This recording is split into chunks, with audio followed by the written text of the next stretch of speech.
దత్తపుత్ర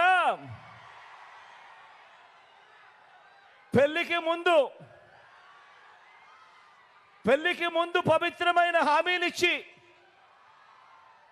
పిల్లలను పుట్టించి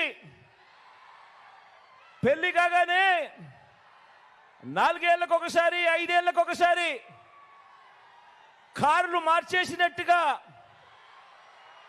భార్యలను వదిలేసి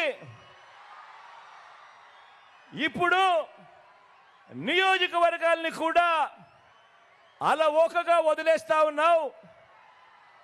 ఏం మనిషివయ్యా నువ్వు అని చెప్పి ఆయనను అడిగా. అందుకే దత్తపుత్రుల్లో కూడా ఈ మధ్య కాలంలో బీపీ బాగా కనిపిస్తూ ఉంటుంది. అయ్యా దత్తపుత్ర, ఒకసారి చేస్తే పొరపాటు, మళ్ళీ మళ్ళీ చేస్తే దాన్ని అలవాటు అంటారయ్యా దత్తపుత్ర.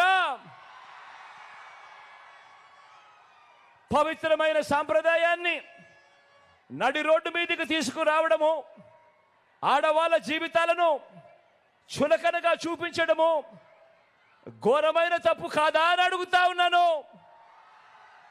ఇది నేను అడిగితే తప్పు అట. నిన్ను చూసి ఇదే తప్పు ప్రతి ఒక్కరూ కూడా చేయడం మొదలు పెడితే, ఇలా 5 ఏళ్లకు ఒకసారి 4 ఏళ్లకు ఒకసారి భార్యలను మార్చడం మొదలు పెడితే అక్క చెల్లెమ్మల బ్రతుకులేం కావాలి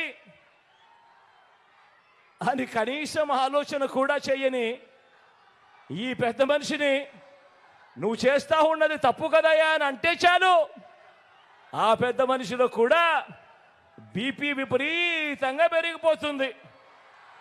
ఇలా ఇలా ఇలా ఊగిపోతూ ఉంటాడు. చేతులు ఊపేస్తాడు, కాళ్ళు ఊపేస్తాడు, తల ఊపేస్తాడు, అన్ని ఊపేస్తాడు. ఆయన బీపీని అసలు తట్టుకోలేము.